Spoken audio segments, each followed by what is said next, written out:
So this is exciting today. I met Derek at a master's conference in San Francisco, and we had some great conversations around modern data. But before I get involved in that, quick introductions. I'm Rick Clark. I'm the Senior Director of Sales Enablement and Strategy here at CloudNine, also a co-founder of the Master's Conference. And so I get access to awesome people like Derek all the time. And but Derek, when we met, we heard a lot about, as we talked about modern data, government investigations. When you do your introduction, I'd love to hear about the practice you have and a lot of the experience you have around this particular topic. Well, thanks for having me, Rick.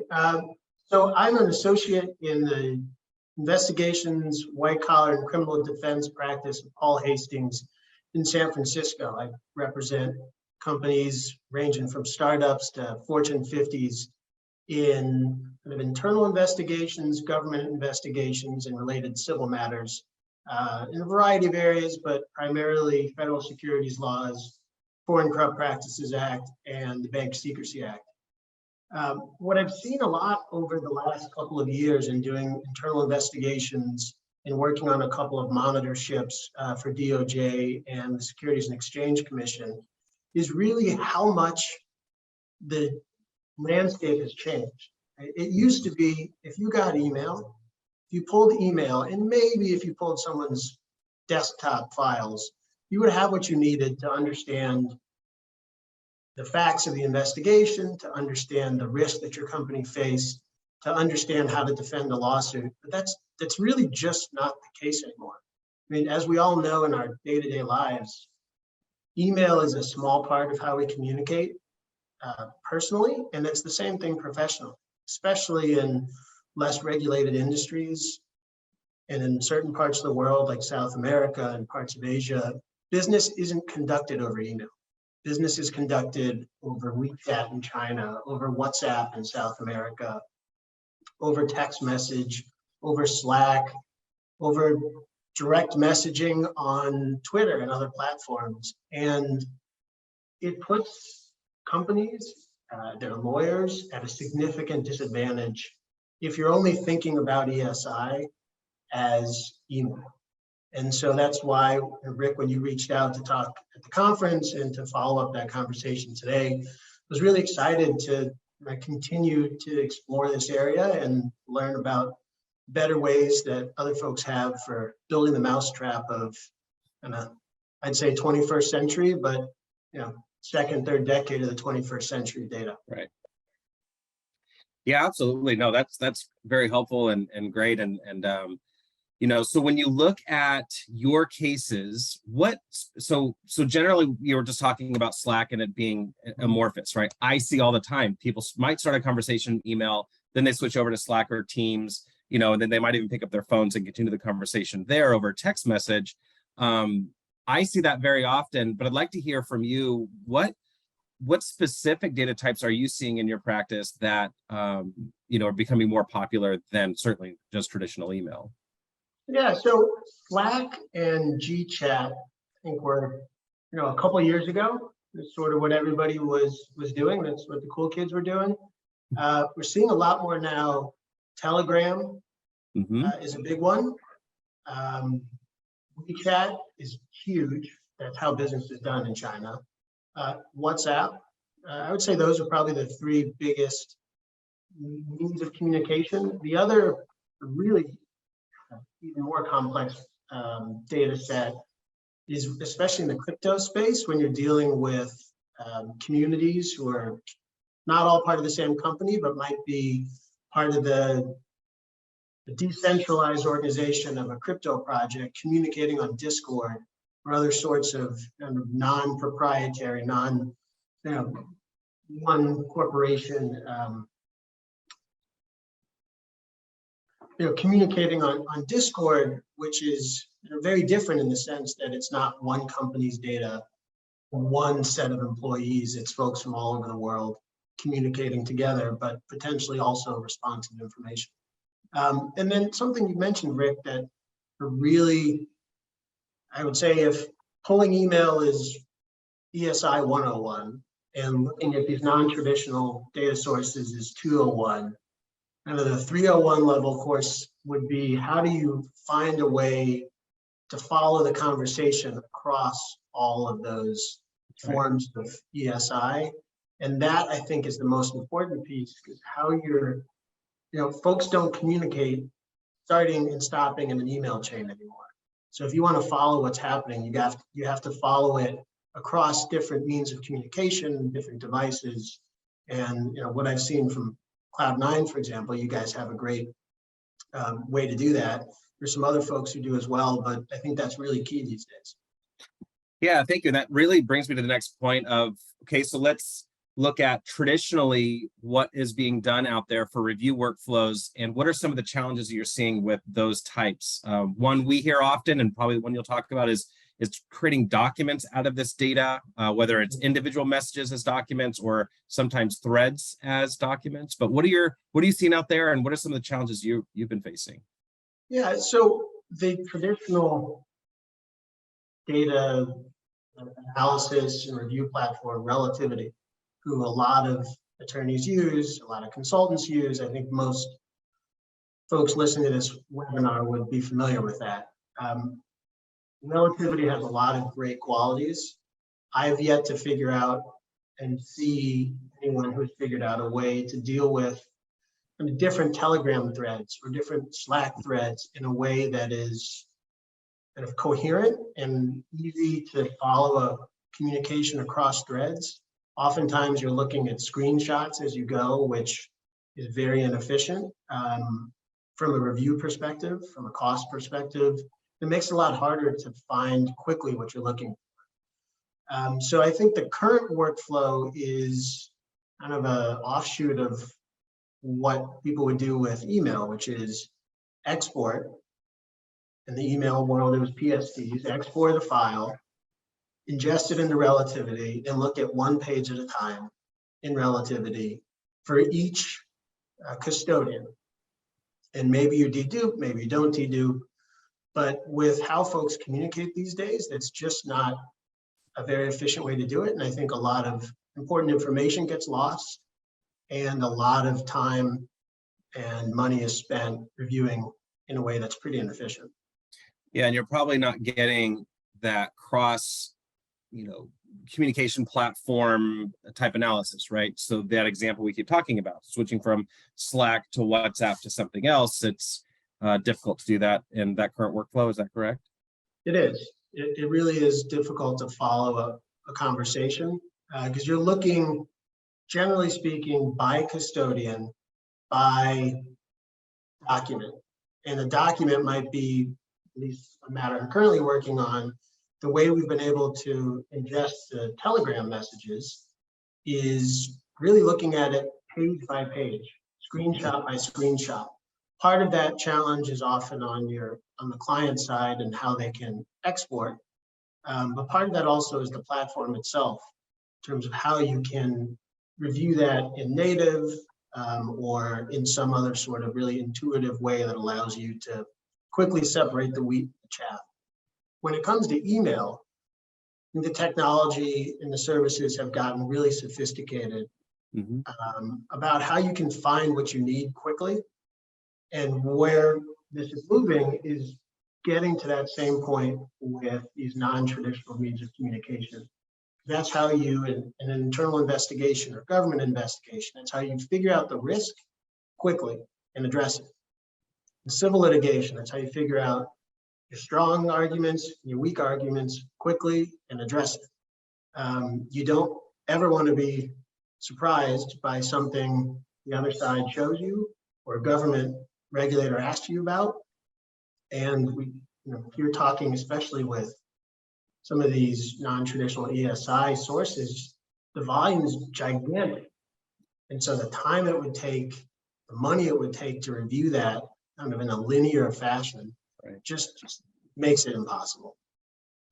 And that kind of takes me to the first case study. One that really stood out on the panel is when you're talking about how the SEC has changed some of the language of the data they're asking for. We see that certainly across the board in civil and everything as well. But what are some of those changes that you saw there? And then I guess how are you getting that data? how are you able to go and make sure you're hitting all the tick boxes there for those data types of requesting? Yeah, it's really an interesting change, and I don't want to oversell how broadly government regulators, especially in the US, have come around to the non-traditional ESI, or even within the SEC, different offices or different areas I think are maybe treating things differently. My insight is only based off of the requests and subpoenas that I've seen. Having said that, it was very noteworthy that over the last 12 months or so, the definition of document in SEC document requests and subpoenas that I've seen has changed.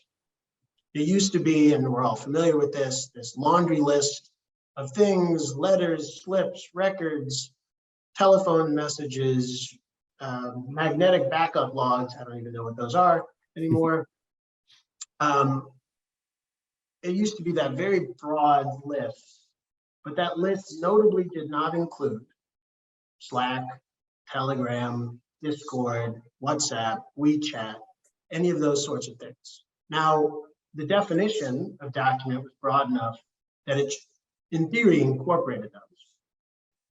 But now, I can pull one up, the more recent requests very explicitly now include things like tweets, Telegram channel messages, messages on cell phones, Slack, Signal, Skype, WhatsApp, WeChat, and Discord, among other things. So I think what that says is that regulators are coming around to the fact that, again, if you're only looking at email, you're missing 3/4 of the picture in a lot of industries. I don't know that every regulator has gotten to that point, but what that means is we're now sort of as a legal profession on notice. Mm-hmm. We're on notice from regulators that that's the sort of document they're looking for. We've been put on notice as defense counsel by plaintiff firms, oftentimes that that's the sort of document they're looking for. And so what that means is we need to, when you're starting a matter, understand what the company we're representing has. How do people communicate? What documents does the company and platforms does the company control versus individuals control? And really that then informs the conversations you have, the meet and confers with plaintiff, the conversations you have with regulators about what's available, what's reasonable to collect, what's feasible to collect. Because you don't want to make promises until you know what you have. You don't want to say, sure, we'll collect everything that Joe Smith has, and then you realize, goodness, that's Telegram, that's Slack, that's Discord account that he has that we don't control as a company. So it makes our lives more difficult. But I think folks and companies that consider this on the front end of either civil litigation or regulatory matter are at a huge advantage because they aren't going to be surprised down the road by a whole treasure trove of documents that are helpful to them or very detrimental that you never knew existed. Yeah, absolutely. Now, when we look at the government, like the SEC, their requests are pretty much all set in stone. Do you find any nuanced differences between that and what you might see in the civil world when those requests come in? Is there more arguing back and forth of, should we incorporate that data or not? Or is it becoming more commonplace for that data to just be requested and not really litigating the merits of grabbing that data or not? Certainly more common to be requested. I still think on both the civil and regulatory side that there's a lot of wiggle room, partially because there always is. Everyone's always going to request more than they absolutely need and what they're willing to accept.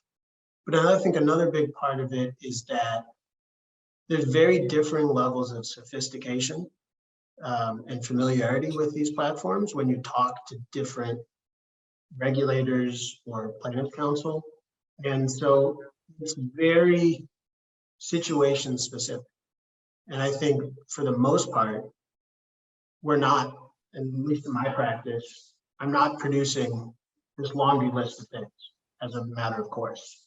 That might be the starting point. And we may say, let's start with email and then have another conversation. Or we may say, Right. We'll pull a telegram for this one person. We'll see what's there. We'll have a conversation. So it's always a starting point and not necessarily that the first salvo is where you end up. And so I think going back to the point I just said, it's so much of it is we're at the forefront of sort of a new era of e-discovery, of litigating, of investigating. And because we haven't yet all come around to the same set of practices and same comfort level around the technology, that being more facile in it allows you to have a huge advantage over opposing counsel. If you know what's out there. I mean, the plaintiff's counsel in the hypothetical securities litigation that doesn't request Telegram or WhatsApp, just ask for email, that's really not going to be very beneficial. It's kind of the way of the future, and folks who understand it better, I think, are going to have a huge tactical advantage in the matters they're handling. Yeah, absolutely. And it seems to be becoming more of the way of the present, if that's even a thing. That's true, yeah. Like we're seeing, I've seen a huge uptick, and this is, I think, my 5th year tackling this specific problem. So it's good to see it. And yeah, these are great examples. Is there anything else? Because it's really a lot of what I wanted to cover based off of the gems that you kicked out at Masters. But was there anything else you want to add to this conversation before we sign off here? Yeah, I think the real key in all of this is approaching a situation in a bespoke manner. It cannot be a one-size-fits-all because it varies so significantly by industry, by region, and by who's making a request. So, and to give a couple examples, if you're working with a bank, there are very strict rules around how, especially certain employees of that bank communicate and the platforms they use, and how the bank will have retained and be able to pull and quickly produce that material. Compare that to a startup in really any space, but call it a crypto startup. There will probably be no emails. There may be no IT person to ask. There may be different platforms for different community members. Some folks communicate by Discord, others by Telegram or WhatsApp or WeChat. So anytime you're taking something on, it's really who would be retaining data on what platforms, given the industry you're working in. And the same goes for geography. If you're, you mentioned this earlier, but if you're working in Latin America, people are going to communicate by WhatsApp, among other things. If you're in China, they're not using WhatsApp, they're using WeChat. And I don't pretend to really understand each market well enough, but it's key if you're doing an internal investigation. If I'm working in the Philippines for the first time or the first time in a while, I will ask a local or more than one, how do people communicate here? I'm not talking about email. I'm talking about how do people actually communicate? How is business actually done? Maybe it's text message. Maybe it's a Signal. Maybe it's some other platform. But it cannot be one size fits all. It has to be who's asking, what industry are we working in, how sophisticated, in other words, how not necessarily big or small the company is, but how much process do they have around standardizing communication? And where are we talking? Because even within the same company, the answer could be very different in Spain versus in the UK. And Yep. so it's, and I'm sure you see this as you're ingesting data, depending on where it is and what industry, you probably have a chart somewhere that says, yep, it's oil and gas. They must be using whatever it may be. Or, you know what, this is a software as a service company. I could, in Portugal, I could take an educated guess that they're actually communicating by something else. And so that's, I've learned enough to be humble to know that you cannot approach an investigation or regulatory matter or civil matter without asking a local, asking someone in that industry about how the world really works and how people would actually be communicating. That's brilliant. And it's interesting that you say that, because we had a recent client where a big incident happened. And so they're out collecting emails and phones. And what they found was that even though their policy was do not use anything but X, Y, and Z, WhatsApp was, that surprised counsel, but WhatsApp was being used by all the folks out in the field.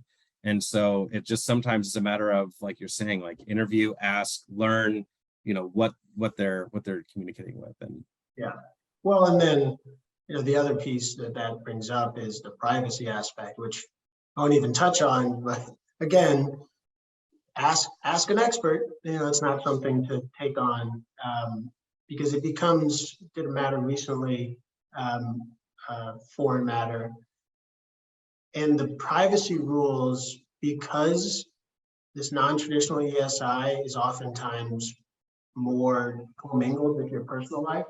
Mm-hmm. So in a work email, you pulled my work email inbox, you're unlikely to see much of a personal nature. If you pulled a text message, my text messages, you'll probably see some work stuff, but almost all personal stuff.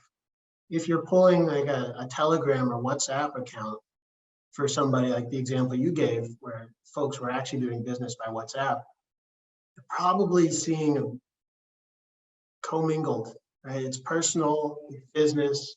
So what's the expectation of privacy? How does that play into the GDPR and China privacy laws of the world? It makes it much more complicated, and complicated enough that my practice is, at least, I don't touch data in a foreign country without talking to an expert on that country's data privacy laws. Yeah, absolutely.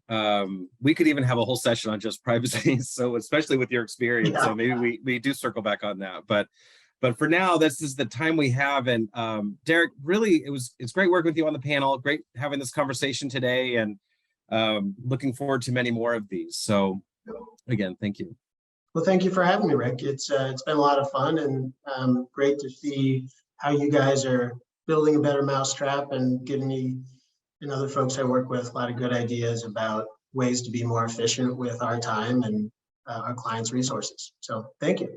Thank you as well. That's our goal for sure. So, all right. All right. Well, take care. You too. Take care.